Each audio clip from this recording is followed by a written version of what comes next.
5 is the one where it's open. 4, right? 5. 4 is so considered. Although 4 is signed, it's Oh, okay. suspended. Oh, yeah, okay, because Irving. I know Mr. Sheriff wanted to add a sentence in the end that says the county's management right to subcontract.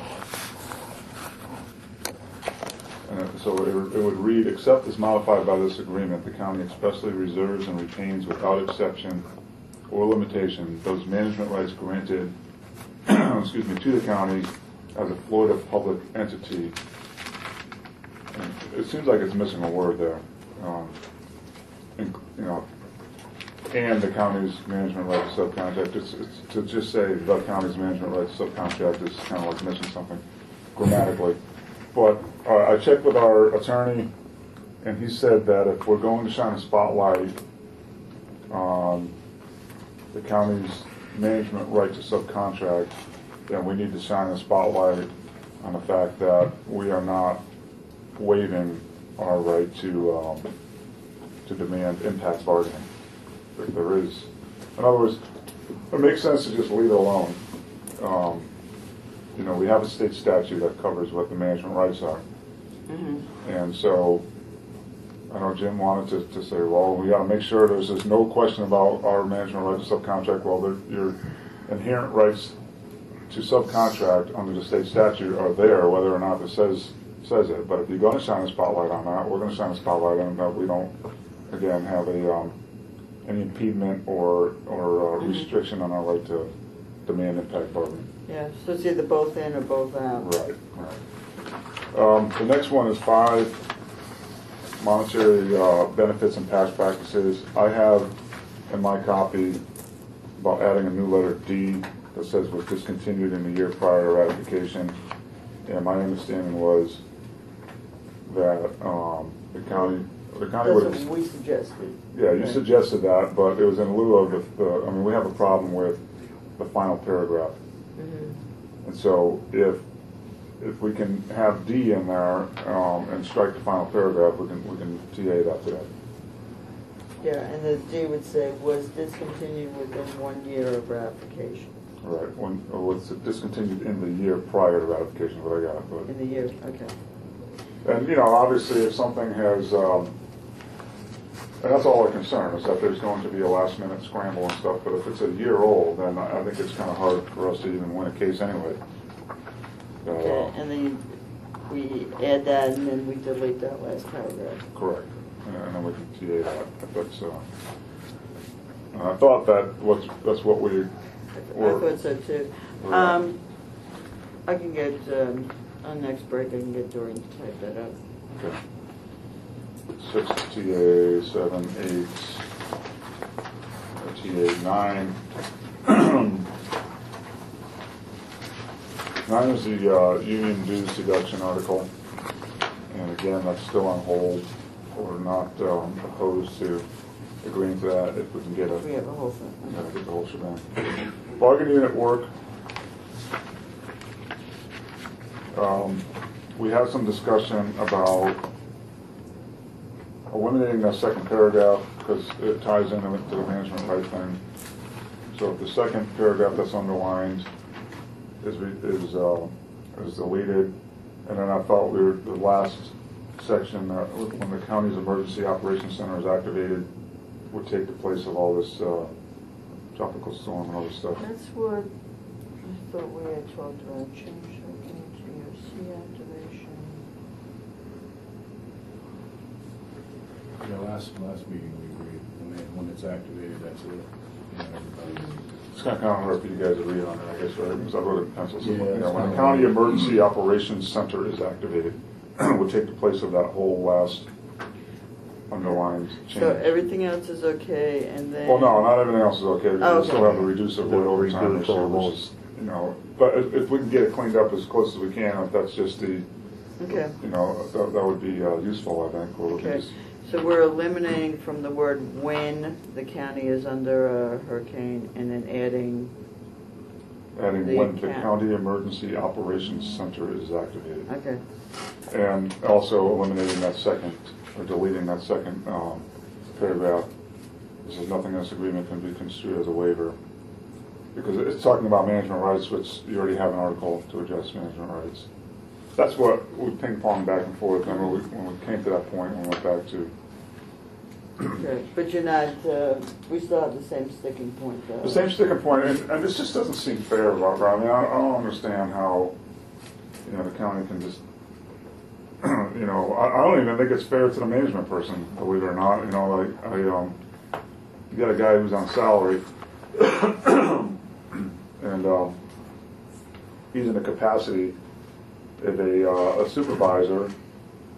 Why you would want to, because it's not just supervisors either. I mean, you also have temps, you also have, inmates. I mean, it could be anybody that you want to have jump in and start performing union work while you send the union people home. And that's just, it doesn't seem fair to the person if they're on a salary because you're getting more out of them. But that's a secondary, something I've noticed. It's not a concern of mine because anything outside of the bargaining unit is not a concern of mine.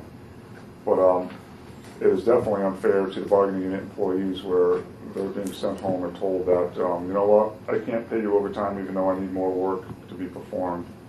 And so it's really, we've come so far with this article, and I just don't understand why the county would really want to have that ability. You have so many other things in there. If there's a work backload or delay, you're down men,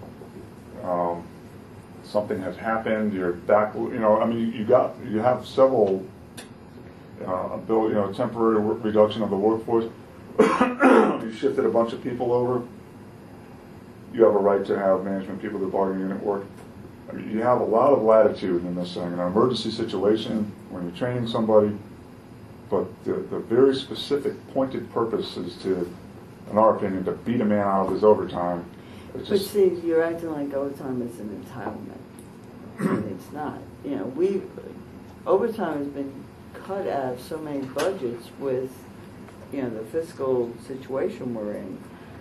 And there's some, a lot of times with the utilities guys, you have no choice. You have to fix a water break or whatever. But,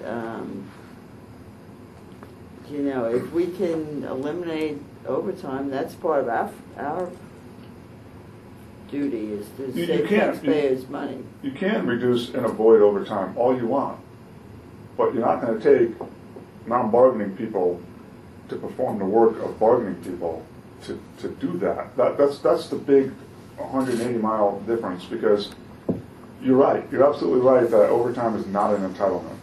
We get that. You're absolutely right in saying that you have a management right to reduce overtime for budgetary reasons. Absolutely right. But to say that union folk, you go home, you people come over here and do the work they were doing, that's just a different universe. You know what I mean? And that's why we so the solutions are, if you don't want to work overtime, that's fine. Don't work overtime. If you have staffing issues, then you need to hire the appropriate amount of people to do the job. I mean, that's just business 101. And you said, you mentioned utilities people. Well, they're different because I don't know why they're different. I guess because they're the only ones that know how to do it, or they can't do. You can't fill their shoes as easily as you can fill certain other people's shoes, but the concept's the same. Either. So that's where we stand on it. It's really not an unreasonable request, because we're not saying never under any circumstances shall you ever perform bargaining unit work. You have a very generous provision here, and most pointedly, work backload or delay. Mm-hmm. I can't say I have any other contracts that have, that have a bargaining unit work clause in it that give that kind of latitude. So I think we're being very cooperable. We're being very reasonable in allowing the county to be able to, in certain circumstances, have non-bargaining unit people perform bargaining unit work, but just this one right here, just a very pointed purpose to avoid overtime, is just not acceptable. I mean, we go to these meetings, 500, 600 of us, and you, John Gallagher, Michelle Baker, get up in front of us and tell us, we really wish there was something we can do for you guys. Well, the guy that's making $10 an hour for the last 5 years and haven't had a raise, overtime to him is a bone. You're throwing him a bone. Now you want to take the $10 an hour worker, take his bone away, and put a salaried $30 worker in his place. Yeah, and I'm not sure how often it comes up, but we need to have that flexibility as managers. Well, I know in the Parks Department, when there's overtime, there could be more overtime. They just don't charge the people like they're supposed to. What do you mean? When they have the big tournaments, or they have like the Flapjack Festival and stuff, if there's people that need to work, they have sent out the paperwork years ago that they are supposed to pay for the OT. They're just afraid to do it. Are you saying people are working overtime and they're not getting paid? No, they're not, Okay. like the Flapjack Festival. Usually they had, in the past, when I was back in Parks, they had like 5 people on picking up trash, going around, helping people. Now they have nobody. The people that run the Probably use volunteers. well, the Flapjack Festival gets one guy. And then Parks guys have to spend the next 5 days picking up the trash that the one guy couldn't get. The paperwork that they hand to the people that run the Flapjack Festival specifically says you have to pay for staff on site. But they're just not doing it. The money's there, the bone is to be thrown to the people, they're just not doing it. So the, say the Flapjack Festival. I'm just using that as an example but because just as it's- an example. Yeah. So they're electing not to pay the Parks people? Yes, they're bringing a volunteer in on their own, you from the... Which makes sense from this standpoint. Oh, yeah, I'm sure it does make Yeah. sense, but then also, by them not paying the OT, you're tying up 5 and 6 people that have to come from other parks for the next 4 days to clean it up, so you're really not saving anything. Now they're cleaning up trash that should have been cleaned up by the Flapjack Festival, and they're not doing their work, which now puts more of a backload on everybody. Well, if that's the case, if that's what's going on, then they need to be a little stricter with the, I agree, and Nonprofit. and like I say, toss the poor guy that's been there for 5 years and making $10 an hour and has to decide on whether I pay my health insurance or put food on the table, send him home and bring the $30 an hour guy in that the only thing he has to decide on is what restaurant and what movie him and his wife are going to see. So, back to this,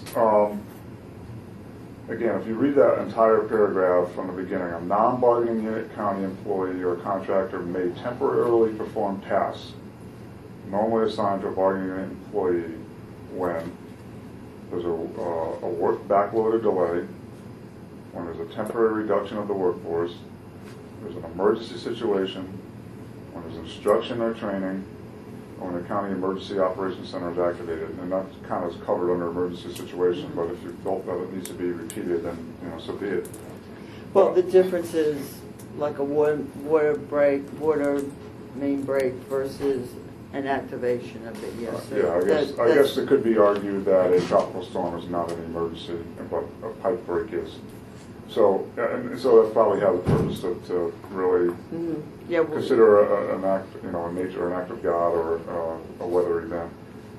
But with all those things there, all of those things, all those conditions I just read, it's a no-brainer. It's going to allow you to reduce overtime, because if you didn't have those conditions in there, you would have to pay the bargaining unit employees. So you're getting what you want in those situations. But to not have a backload or delay situation, to not have a need to have a temporary reduction of the workforce in an absence of an emergency situation or training or an absence of a weather event, you still want to reduce overtime. That's where we draw the line. Again, I don't know how many times I can say it, I think we're just being so fair. It's just that you can't just wake up one morning and just say, you know what, I just want to reduce or avoid overtime today. There's no reason why I need to do that, but I'm just going to send you all home. And I think most of the cases that you have an overtime event are probably going to be tied into one of these other conditions. I mean, I would imagine what is causing your overtime? There's going to be something causing it. But if it's just an issue of short staffing, like, and even, you have even temporary reduction of the workforce, meaning you got to shift a couple people over on a temporary basis, and then someday we'll probably get into what means temporary. But even then, you still have the ability to use non-bargaining people, but when there's no other reason, then I can't help but to think that you're just short-staffed, and to think that, you have a crew of 10 or 12 people or 15 people, and you just say, you know what, I know how to save money. That 10 or 12 people is going to be now reduced down to 8 people permanently. And knowing full well the job can't get done, I mean, but you're going to have the ability to pump supervisors in there, and that's what we're trying to avoid. Yeah, I see your point.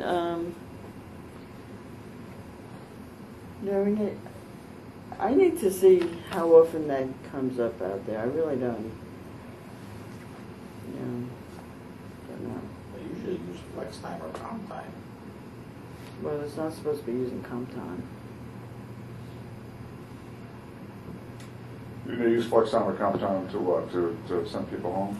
Or to... Well, if there's overtime, they Okay. don't pay them the overtime, they just have them, they give them Friday off if they work the 8 hours. So the county has the ability to cut down the overtime costs anyway.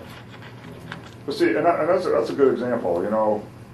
A guy has to work late on Tuesday and Wednesday, and say, you know what, just go home early on Friday. I mean, that's kind of what kind of flex time would be. But with this article, you could say, no, you're staying here the remainder of the day on Friday. Well, that would be a good example, because then you'd be getting overtime.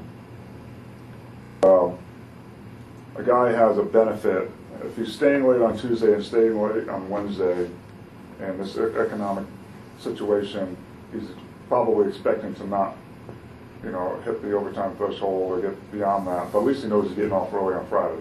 Mm-hmm. Where now you're telling him 4 o'clock, get out of here, go home. Non-bargaining person come in here and finish this job. It's just again. I mean, I don't want to beat a dead horse, and I think we know where we're coming from with this. Sometimes you also got to look at the point, is it safety? If you send home an electrician and put that supervisor in who's never worked on electricity, but I'm going to have him do the job, and then the next day they come in, somebody throws that switch and it blows out the whole switch and takes somebody's head off.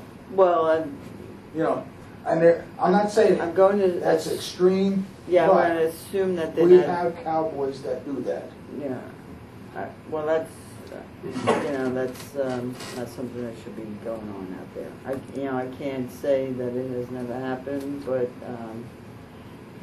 common sense would be that you get somebody who you don't have anybody driving equipment that they're not licensed for, and not, if they need to be have a plant operator license to do what they're doing, they need to have one. Same thing with, if it requires an electrician, Even though we don't safety have is, them anymore.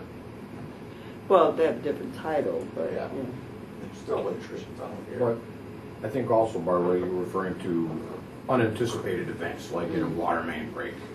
I think our goal is, this water main break takes place after normal business hours or at the very end of the day. And instead of the normal guys that would do that on their day-to-day job, those guys in the bargaining unit get sent home. You take the group of supervisors, because they obviously know how to make the repair, then fill in the actual laborers with non-bargaining unit laborers. They actually make the repair under the supervision of the supervisors. but do While we the- have any? And it typically doesn't have, this is hypothetically, could be how we're kind of getting at that it could take place. And that's what we're trying to avoid, is to say if this should happen, there's no way that we, as bargaining employees, could be replaced by a lesser person or wherever they grab this pool from. But the fact that there would be supervisors on the job that would know how to do it, and they would just need laborers to physically do it. They don't necessarily have to be skilled in it or have knowledge in it. They could be, okay, tighten that, do this, do that by the supervisor. Right, but if it's an employee, there wouldn't be an employee that would fill that role that isn't in the bargaining unit, you know, and you don't have volunteers that do Yeah. that. We always have the ability to contract out, you know, I don't think they usually do. So I don't know. And right now, it may Yeah, not that's- be, yeah, yeah, it's yeah. not an issue right now where we're having this happen. We're just trying to prevent it from being able to be exercised. You know, because in theory, it could be exercised at any time if there was enough will to do that. We're going to bring in hypothetical operation payback individuals. We're going to pool those and bring those in to be the laborers for this. The supervisors will run the job, make sure it's done properly, while the bargaining unit or the people that do it day to day are sitting at home not being paid anything or able to make the overtime.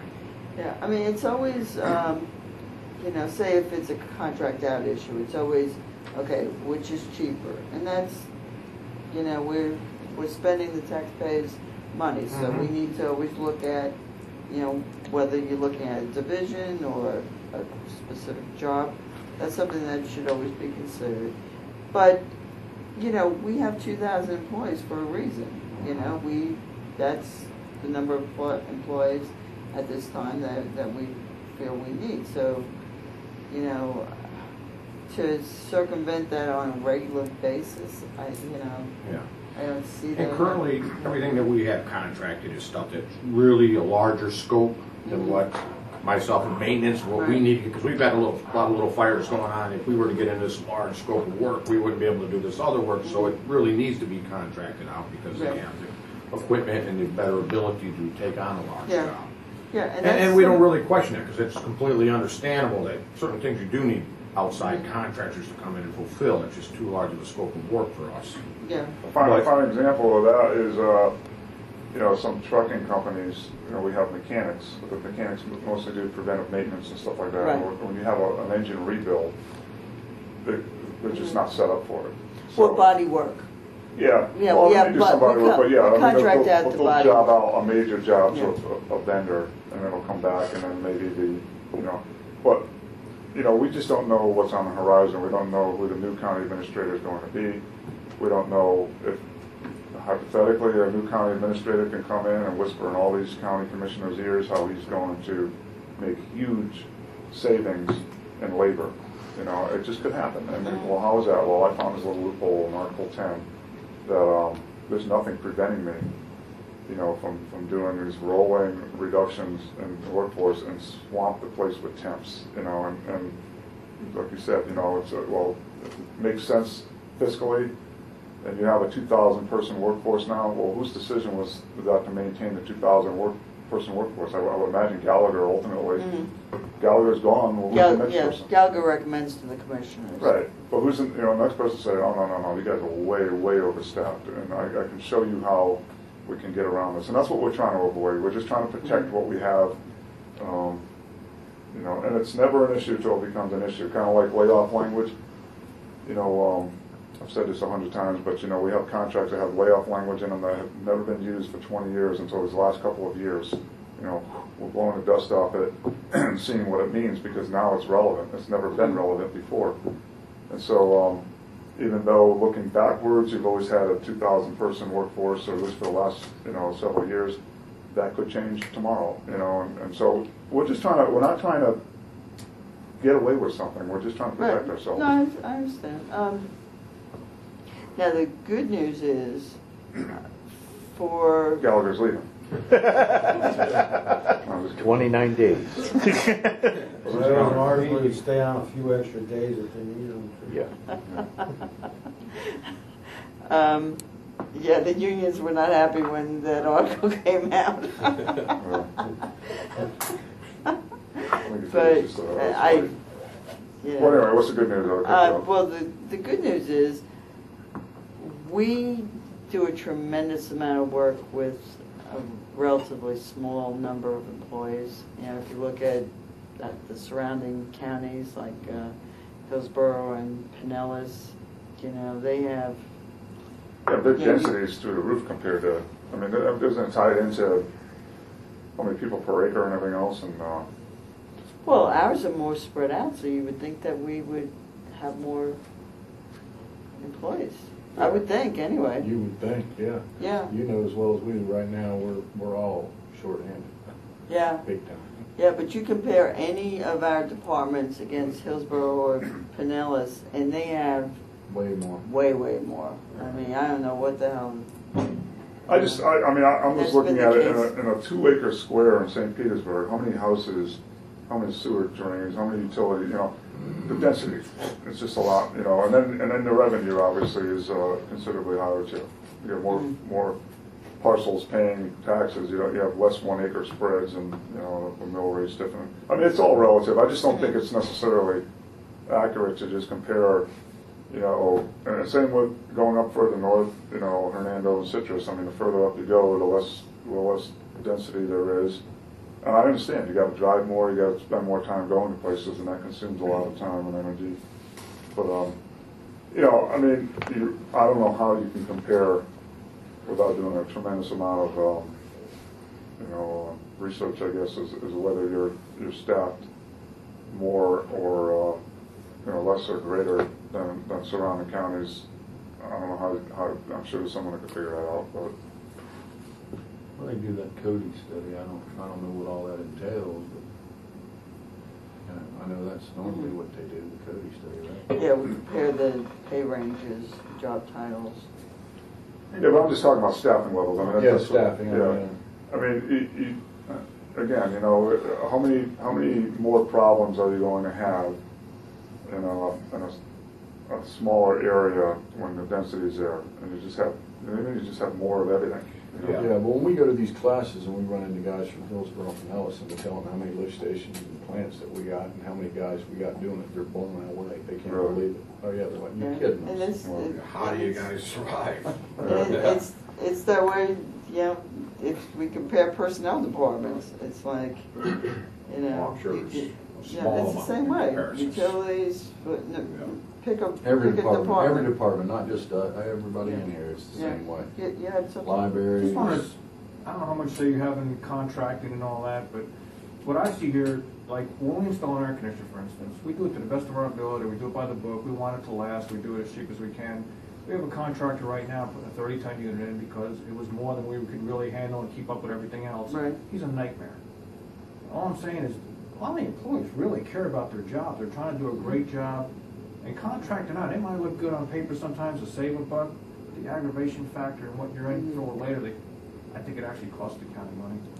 Well, you have to go through the bidding process and, Low bid, this guy's Yeah, low bid, and- he's low bid, and he bid too low apparently, so just letting you know. The nature of the yeah, beast.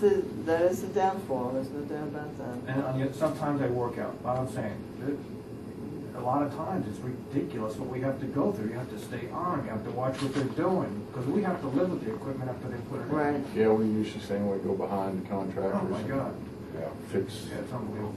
Fix quite a bit of it when they're done. but it's the low bid deal, and that's the way it works. I mean, it ain't right. Okay. Well, I agree with you. You're right. You're right 100%. so you know where we stand with respect to bargaining and work. We think we're righteous in our position. We're not asking for much. We've backed off so far from what we initially started with. I hope you can consider that. 11, 12, 13, 14, 16, all the way up to 17 are all TA'd. 18 is open, which is a grievance and arbitration procedure. Once again, we're never going to reach agreement if we cannot challenge a disciplinary action. I mean, you do understand that we're not interested in filing grievances for oral reprimands or written reprimands, right? I mean, I don't know if that needs to be spelled out or not, what we typically do, because if we had to file a grievance, so every time a written reprimand was issued, it would take me 5 years to get caught up to yesterday. Mm-hmm. So what we typically do is just go on record filing a protest letter. That's just a standard practice everywhere. So what does that entail? Well, you know, Bruce Lee gets a reprimand for, you know, for being late or doing something, you know, that the supervisor determined was a performance issue. He didn't repair something properly. And Bruce disagrees with that assessment because, you know, either he wasn't trained or he just flat out didn't do it. Someone else did it, and he's being blamed for it. And so, you know, he would probably have a discussion with the supervisor and probably, so. Morning. Do you want to back up in a chair? Oh, sorry for now. And so, you want to stop or you want to No, continue? Keep going. We're on We're talking about grievances. Article 18, grievance and arbitration procedure. I'll just back up a little bit, Jim, just so you can. I You just want. TA'd the rest of it, and we just after that. Well, Yeah, we're all done. We're out of here. See ya. Just sign off on it. We just had this one little nitpicky thing. Gotta be late more often. All right, well, I was just explaining to Barbara that our opposition to the sentence appeals or challenges to disciplinary action are not processed for the CSRR and cannot be processed as a grievance. 18. I just wanted to, you know, to get out there that we don't intend to file grievances on oral reprimands or written reprimands. That we, in all of our contracts with all of our employers, whether it's spelled out or not, that we just go on record protesting a reprimand. We don't actually file a grievance and have a grievance hearing until it reaches the level of a disciplinary suspension. And so Barbara had asked, you know, we'll kind of explain a scenario, I guess, and that's when I started, just about the time you walked in. So I gave a scenario where Bruce Lee has been disciplined for something, and he disagrees with it. You know, he's been given a written reprimand for a performance issue. He can try and talk it out with the supervisor, get his point across, and ultimately, if the supervisor disagrees with him, you know, whether he wants to bring it to HR and have a discussion with Barbara, she disagrees with it. Well, we typically just go on record with a protest letter saying that, you know, the local union has received a letter of protest from Bruce Lee regarding his discipline received on April 1st, 2013, and his protest is as follows. And we typically type out what the employee writes, the reasons why they disagree with it and why it's being protested. And it usually gets sent certified mail or some other way of you know, and what I've been doing with a lot of employers lately is scanning and emailing things with a document that says received by on such and such a date and have that returned. It saves the cost of certified mail, which is up over $5 these days. So all we're doing is just making sure that the employer gets it. So if that's not a you know, an acceptable way of confirming receipt of a document, then we'll just go back to the old-fashioned way of certified mail. But I think it's cheaper on both sides if we scan and email things and sign off that we received it. But anyway, so then that protest letter would sit. Okay, so he's gotten a written reprimand. And let's just say sometime later he does something that is legitimately wrong. And so now you want to raise it to the level of a suspension based on the prior event that has been protested, then we would kind of resurrect the issue at that point because you're basing progressive discipline on something that has been protested. So then we kind of just shine a spotlight on both of them at that point. That's just typically the way we do it. So, because in other words, if you're basing a suspension on a prior event, which is progressing the discipline, and we disagreed with the prior event, and we protested the prior event, but we didn't grieve it the first time around because there wasn't a disciplinary suspension, then we look at the facts of that case. It's worked. So how old could a protest be before it fades away into the rear view mirror? Well, if we have a sunsetting, for discipline, it will fall off. Well, we wouldn't have that because there's no then what? We wouldn't even need progressive discipline, right? Or you disagree with any kind of sunsetting concept at all? Yeah, sure. I think wild, that, man. You're wild. I think that there's good language in some other contracts that deal with that, that say over some period of time, not identified as 1 year or 2 year or 3 years, that an older discipline has less and less and less weight. But it still exists, at least for the purpose of providing that the employee was aware that they shouldn't have conducted themselves in that manner, or whatever the case may be. Because, in a just cause discipline proceeding, there's the requirement of showing that the employee knew. That there was a rule, the employee knew about it, and knew that there would be consequences. So that's why I say they never, that they don't just come to an end, but they fade away over time. Well, then the protest would fade And I away. can give you good language on that. And I've seen language on that. The protest would fade away equally to the discipline. I mean, it's attached to it. So as long as the discipline is being required, the protest would be, as long as the discipline is being considered, the protest should also be considered. When the discipline falls off, the protest falls off. If the discipline never falls off, then the protest never falls off. They're attached. And so, let's just give it, I know everybody likes to think they're perfect and nothing ever goes wrong, but let's just say hypothetically there was an unjust reprimand. But the county just didn't agree with the union's position. Well, let's just say that it truly was. There's 4 Bruce Lees at work here. And this particular Bruce Lee didn't do what he's accused of doing. It was some other Bruce Lee. And we just couldn't convince, So anyway, that there is a concept of discipline being issued that is unjust. I'm sure you would imagine that happens from time to time. It doesn't even get to the level of HR sometimes. It would be a reprimand. I don't know if you have your name on every single reprimand in this place or each department. If someone gets reprimand and it's sent to the department, I just initial off on it and put it in the. You don't ask questions, investigate unless somebody's raised a flag about it or something. Yeah, sometimes there's a rebuttal, and then I'll look at it, and if it's something that, I think that the department should have addressed, then I'll see if they did discuss it, Right. Doesn't happen very often, but sometimes there is. Well, I John, guess we're certainly not going to say that there are not disciplines that require review from time to time. It's the issue of how they're reviewed, how long it takes, and how much it costs.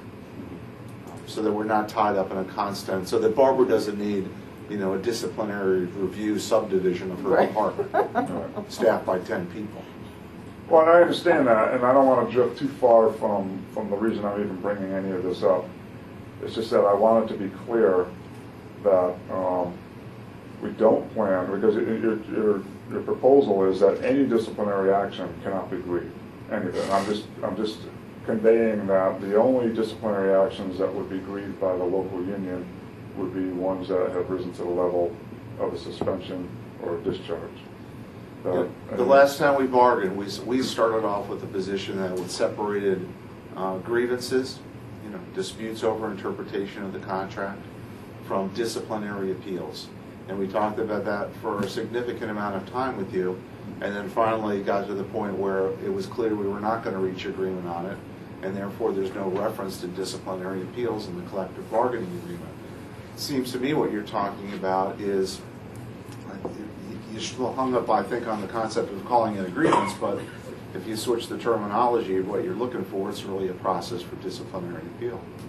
I'm not necessarily, I don't have a problem with having discipline addressed somewhere else, but the very notion that we cannot protest or grieve or arbitrate an unjust discipline is just something we're not going to come to an agreement on. And I honestly, like I've mentioned before, if that's what it comes down to, that no matter what, Teamsters, we're never going to agree that if we terminate somebody, that you can't file a grievance and you can't bring it to arbitration, then the next step is exploring an unfair labor practice, because I know, and I've said this repeatedly, that we don't have to have a disciplinary procedure spelled out in the CBA, but we're going to have a just cause provision in the CBA. We have to.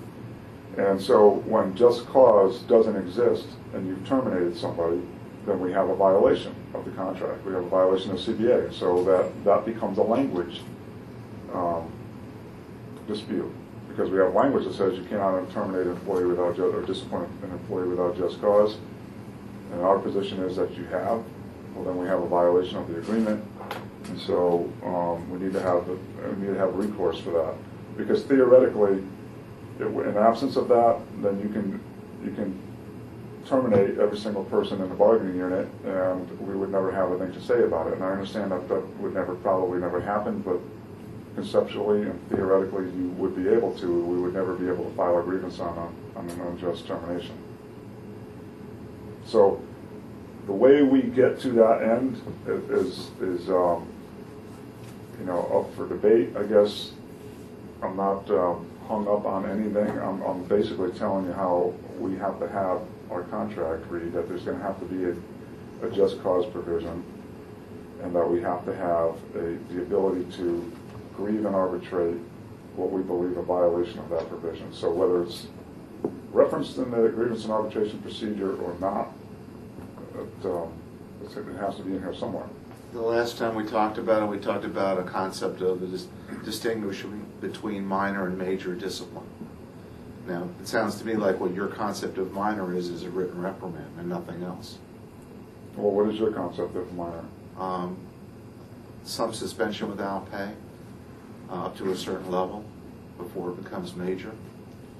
How could a suspension without pay, a disciplinary suspension without pay, not be considered a major discipline? I don't understand. Because we define it as being, as soon as we define it as a minor, it's a minor. And that goes back to the cost issue, which is, do you really think it's appropriate to spend $1,500 on an arbitrator to dispute an 8-hour suspension without pay? I don't want to do that, but that's, it wouldn't be the first time that I've had to arbitrate a case that the expenses of arbitrating the case many times exceeded what the actual claim was. I mean, that's just very common. And so it's not a matter of what it costs. It's a matter of the local union is has a responsibility to enforce a contract. And so even if it's a 2-hour overtime claim, and ultimately the employer is just bowing up and saying, we're not paying this 2-hour overtime claim, it would certainly be a heck of a lot cheaper for the local union to write a check to the employee, here's your 2 hours. But we're not going to do that. We have to enforce the contract. And if the contract's violated, then, by law, we have to enforce it. And so, well, I agree with you on that, and the grievance article does provide for that, because an interpretation of whether overtime is due is covered under the grievance language that we've proposed. right. So that's okay, in your position, that's okay to arbitrate that case. But it's not okay to arbitrate suspending somebody for 8 hours when we believe that was an unjust suspension. And that's inconsistent in my mind, because it's the same thing. We have a contract provision, we're going to have a contract provision that says an employee can't be disciplined without just cause, okay? And you've taken a day away from that employee, a day's earnings, and you've disciplined him, and now he has something on his record, and that if we can prove that discipline is unjust, why shouldn't we have the ability to do that? And because it would be a contract violation at that point. Well, because the chances of some interpretation coming up regarding the payment of overtime that would ultimately end up in dispute and need to go to an arbitrator is significantly less than the number of times that we can anticipate you challenging disciplinary action. So you plan on suspending and firing a lot of people more so than... I didn't say that. I said what we can anticipate you filing disciplinary appeal action over. Okay, well, I've said it at this, well, I guess it was last year's bargaining, but I've said it a few times before, and I'll say it again, that this local union is not interested in advancing grievances or arbitration that do not have merit, and that we are unlike some other organizations that, for political reasons of the people who are representing the union, they're more... Maybe the stats display that. So for the other public employers that you have bargaining units in, how many grievances have been filed over discipline over the last year or two? All of our employers together, Sure. I couldn't possibly tell Can you provide us with that information? Because maybe, you know, what we suspect about what you're gonna do is different than what you're actually doing.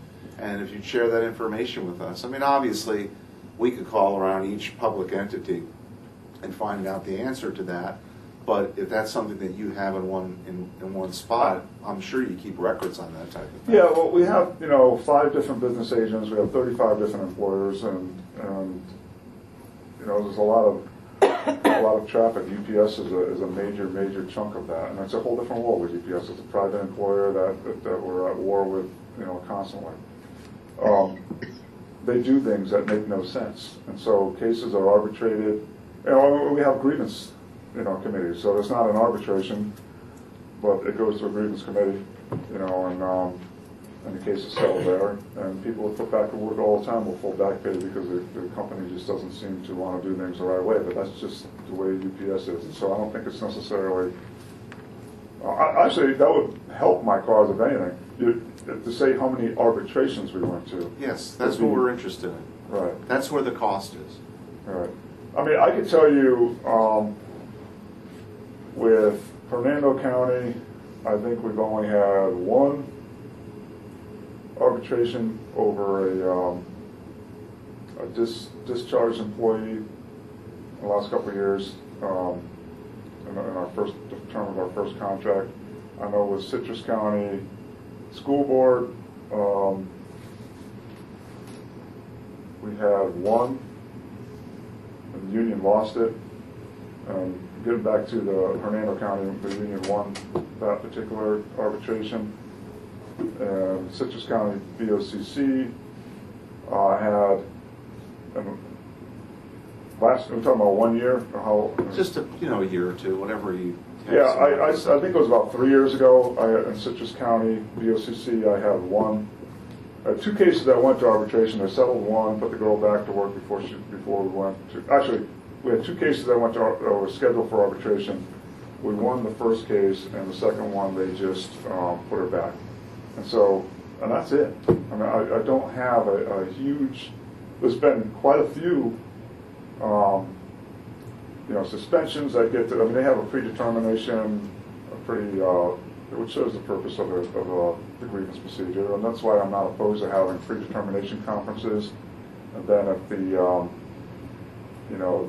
grievance or the local union doesn't feel the desired results came out, then we can go to a post-determination conference, and the difference between the two is the employee is kept on until the predetermination flushes out. And then, if there's, in the case of a termination, the employee is actually let go.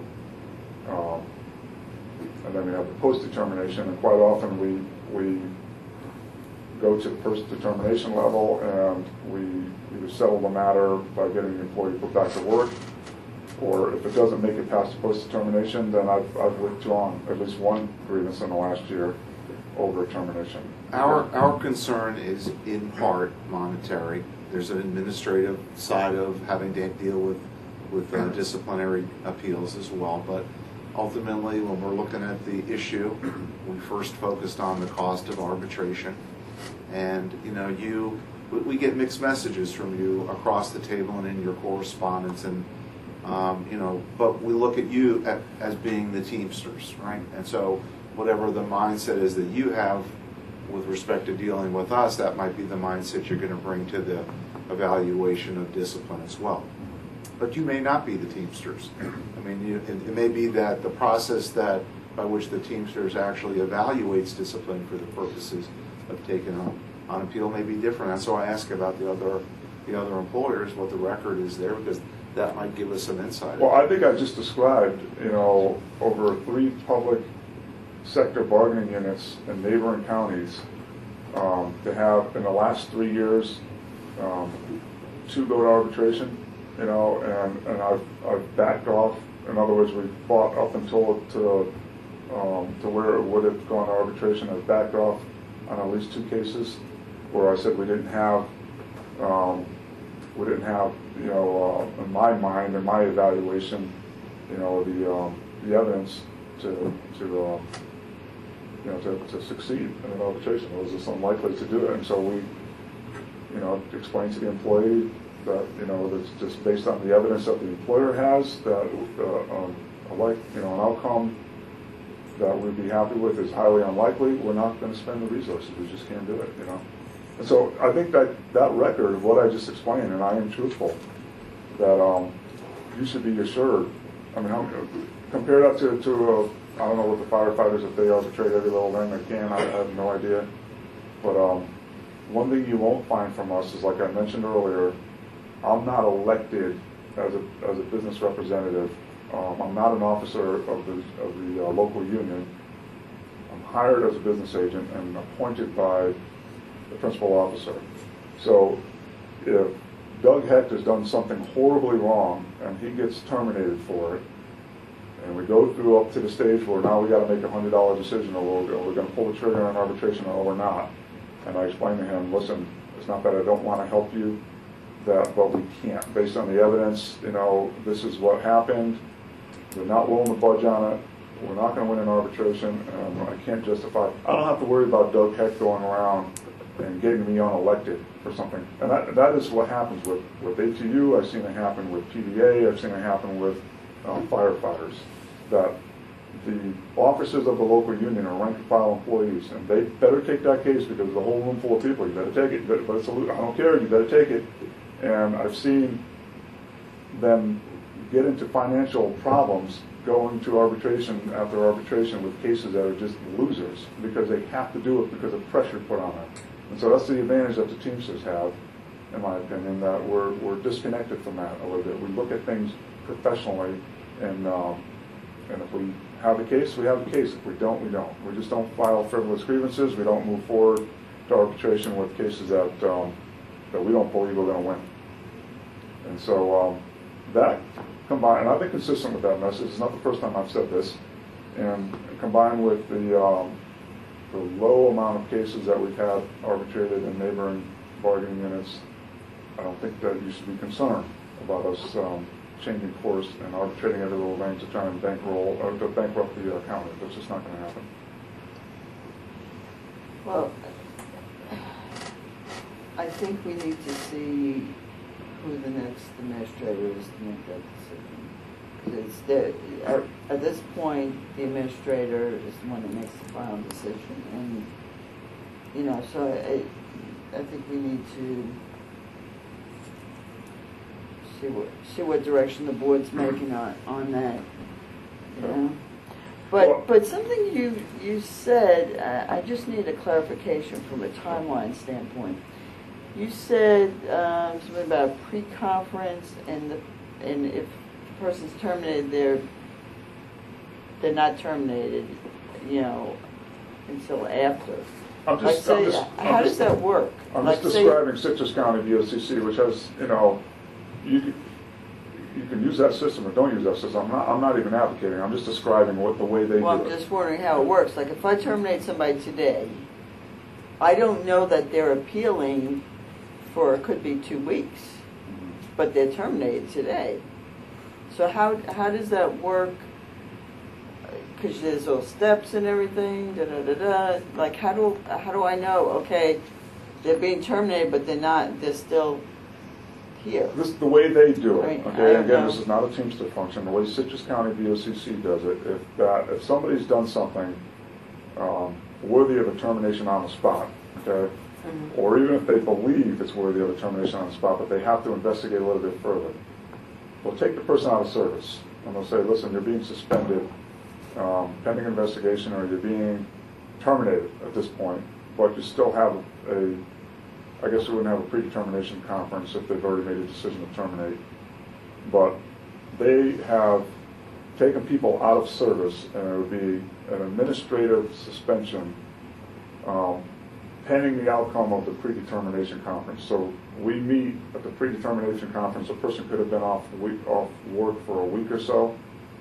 Well, by the time we have the predetermination conference, if I am successful in convincing the employer that just cause did not exist with this termination action that they're considering at that point, then the person's put back to work and that they didn't lose any pay. They're made whole for the week they've been on.